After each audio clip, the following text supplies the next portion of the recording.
Hi everybody. My name is Eliran. I'm a PhD student from the University of Haifa, and my advisor Sagisni is also sitting here. So I'm going to talk to you about constructing the tree of life in light of extensive HGT events. Kind of, I guess, a detour from what we usually talk about here, but whatever. Okay, so let's start. If we have a collection of species, naturally we want to know what is their evolutionary history. Usually a good metaphor for that is a tree of life that is often constructed. Now for eukaryotes, for multicellular species in general, the procedure of constructing a tree of life is kind of straightforward or standard. We usually take a collection of DNA or amino acid sequences and align them and construct the tree based on the maximum likelihood of neighbor joining. However, for prokaryotes, the situation is different because they are widely affected by horizontal gene transfer, or HGT. And what is that? It is the transfer of genetic material from one species to another, not by means of vertical descendant inheritance. So if we have HGT, then every gene basically has its own unique evolutionary history, and gene trees of different groups of genes can vary widely. So our main question is, how can we combine, or if we can combine, separate gene trees together in some intelligent way? Now, one possible suggestion that was considered was to only take genes that are thought to be stable and amalgamate them together. However, if these genes are stable, sometimes we don't get a significant phylogenetic signal when we look at closely related organisms. And moreover, if genes tend to disagree, then we also want to know that. So we want to look at a broader collection of genes, and so the scheme that we adopted was basically to look at a large collection of gene trees, deconstruct them into quartets, trees with 4 species, and use some plurality rule to look at the plurality quartets and then amalgamate the plurality quartets together. Now we chose quartets because we usually deal with unrooted trees, and in unrooted trees, quartet is the most basic piece of or unit of information, and that procedure was also studied empirically and theoretically in the past. So, by the way, I was kind of on the fence if I should use plurality or majority. I decided to go with plurality. There's not necessarily a majority here. So what are we talking about? Excuse me. As you can all read, I'm sure a quartet is a unrooted tree with 4 leaves. Now, if the leaves, let's say, are denoted by 1, 2, 3, and 4, then 1, 2, line 3, 4 denotes the quartet that kind of looks, here we are, like this. Yeah, 1, 2, 3, 4 is the upper quartet. Excuse me. Okay. When we remove the line in the middle, we separate 1, 2 from 3 and 4, so that's 1, 2, 3, 4, and another quartet is 1, 3, 2, 4, which is the quartet you see at the bottom. Okay, so that's generally it. Now, a quartet 1, 2, 3, 4 is induced by, satisfied by a larger tree if the removal of a certain branch from that tree separates 1, 2, and 3, 4. And an example of that is seen here. Well, here we look at 1, 3, 4, and 5, and I hope you can see that 1, 5, 3, 4 is induced by this larger tree of 5 leaf. Okay. So what did we do next? Generally, if we look at only 4 species, then we have 3 possible quartets. And you can see that in the drawing here. And basically our rule was that the quartet that is satisfied by the largest number of gene trees is the quartet that we want to consider when trying to construct the phylogeny.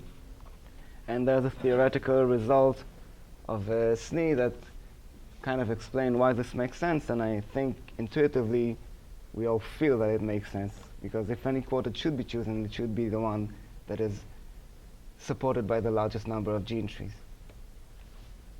So what we did in a real data study is we took a group of close to 7,000 gene trees already published in the past, comprised of 59 bacteria and 41 archaea, and we constructed the hypothesized phylogeny based on the procedure that I just talked about.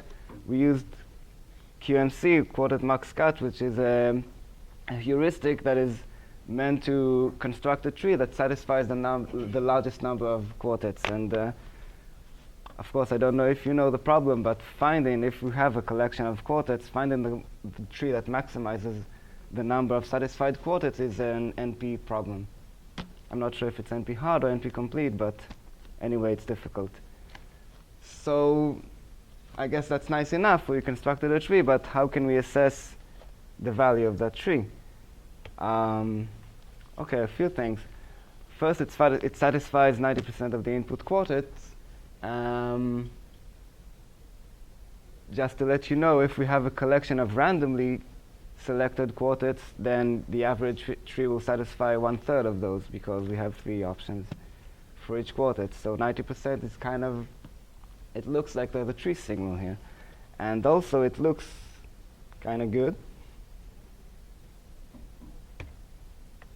The link works. I don't know if you can see it from here, but basically this is the tree that we constructed, and the species are colored according to phylum, and they're sort of, grouped nicely together. And sometimes they're not, but this may be accounted for by the branches that have low bootstrap, and maybe you can see it here. The red branches are branches like with relatively low bootstrap values here and here of 65% or less. So it looks reasonable.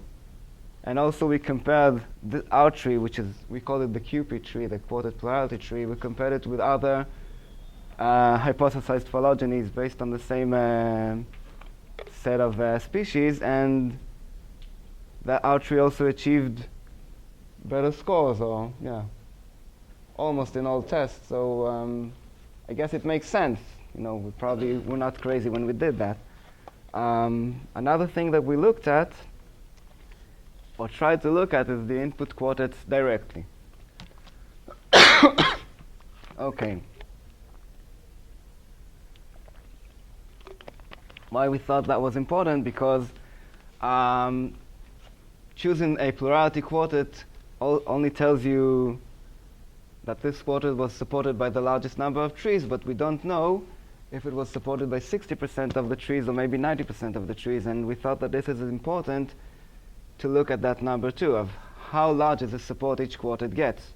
So we call this, if a quartet is satisfied by 60% of the trees, and we say that its plurality rate is 60%. If it's supported by 90%, then we say the plurality rate is 90%. So basically we have a collection of quartets, and each quartet in that collection has its own plurality rate. So basically we have a collection of plurality rates, and we can look at the average number of the plurality rates and the standard deviation, and also basically the probability distribution. And what we looked at was the probability distribution. We call it the quartet plurality distribution, and we plotted it and got this following nice graph. Okay, which is kind of interesting, I think. First of all, we have, I guess you can see, 2 concentrations of quartets. One on the area of 40% plurality rate. Intuitively, and I think you should come to terms with the fact that quartets that are in this region are, I guess, poorly supported.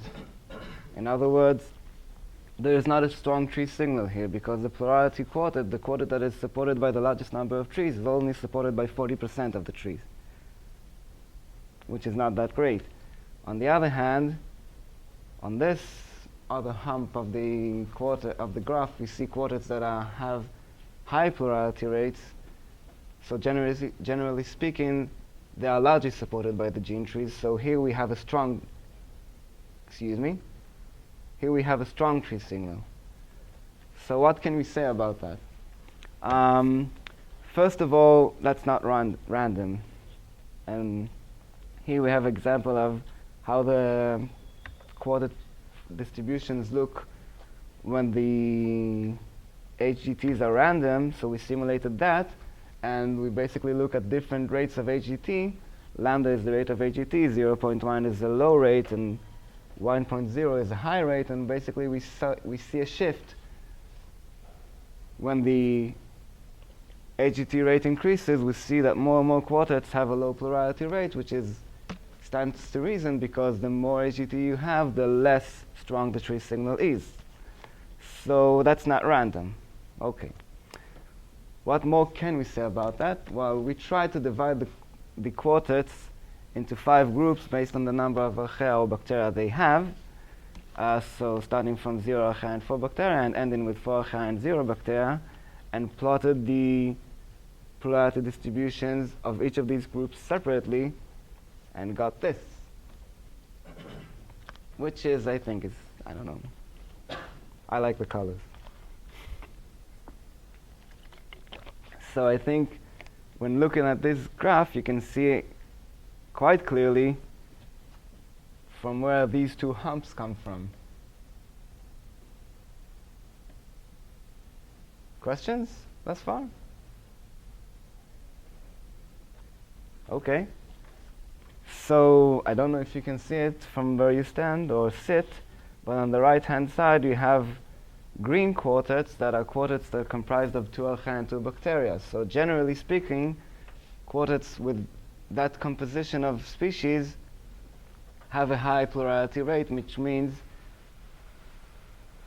that they are strongly supported by the gene trees. So that suggests a strong separation of archaea and bacteria. Quartets on the left hand on the left side, the blue quartets are comprised of 1 archaea and 3 bacteria, and these are poorly supported by the gene trees. In other words, the gene trees don't really agree on such quartets. That is kind of alludes to a weak tree signal here. And this is a slightly different graph. Here we basically looked at the data here, only normalized it. So this is kind of the absolute, this graph is the absolute values. So here we see how the quartets contribute to the quartet plurality distribution that we saw earlier.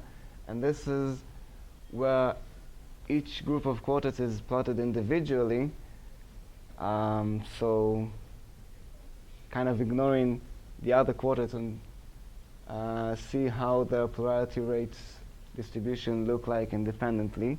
And again, we see quartet with 2 archaea and 2 bacteria have a strong tree support because of high plurality rates.